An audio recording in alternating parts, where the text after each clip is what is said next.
Ex-boyfriend ni Carla, isinapubliko na ang bagong girlfriend. Carla Estrada, pinagpalit ng ex-boyfriend sa mas bata. Marami ang nalungkot para sa TV host at ina ni Daniel Padilla na si Carla Estrada. Ito yung makaraang i-flex ng kanyang ex-boyfriend na si Jam Ignacio ang bagong girlfriend nito na ipinalit nito sa kanya. Matatanda ang unang isinapubliko ni na Carla at Jam ang kanilang relasyon noong 2019 sa anniversary party ng Resto Bar sa San Juan City. Kasunod nito, namataan sila magkasama sa Coron, Palawan. Hanggang noong June 1, 2020, binati ni Carla si Jam ng happy anniversary kung saan sweet na sweet pa ang kanyang mensahe rito. Ani ni Carla, "My heart tell me that true love really exists. This is a year worth celebrating. Happy first anniversary, love. Looking forward to 800 more years with you. I love you."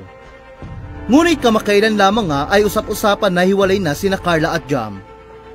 Ito'y matapos mapansin ng netizen na inunfollow na nila ang isa't isa sa Instagram. Bukod dito, burado na rin ang lahat ng kanilang larawan na magkasama sa kanilang accounts. Gayunpaman, hindi pa rin nagsasalita si Carla tungkol sa hiwalayan nila ni Jam.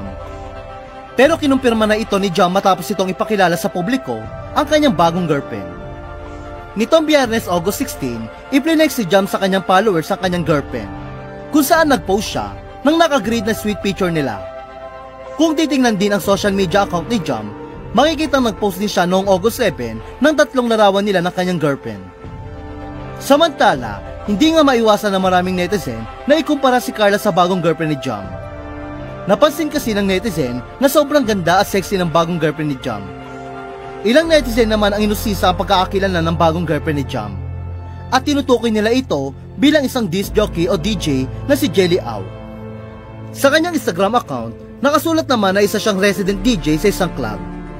At number 1 world sexiest DJs 2020 at Android Asia. Bukod dito, hindi rin may kakaila na napakabata rin ng bagong girlfriend ni Jam. Lingid sa kaalaman na marami, na 7 taon ang tanda ni Carla kay Jam. Kaya naman marami ang naawa kay Carla dahil sobrang ganda, sexy at higit sa lahat, bata ang pinalit ni Jam sa kanya. Komento pa ng isang netizen, "Naku, iyak Carla Estrada. Ganto ba naman ka-sexy ipalit?"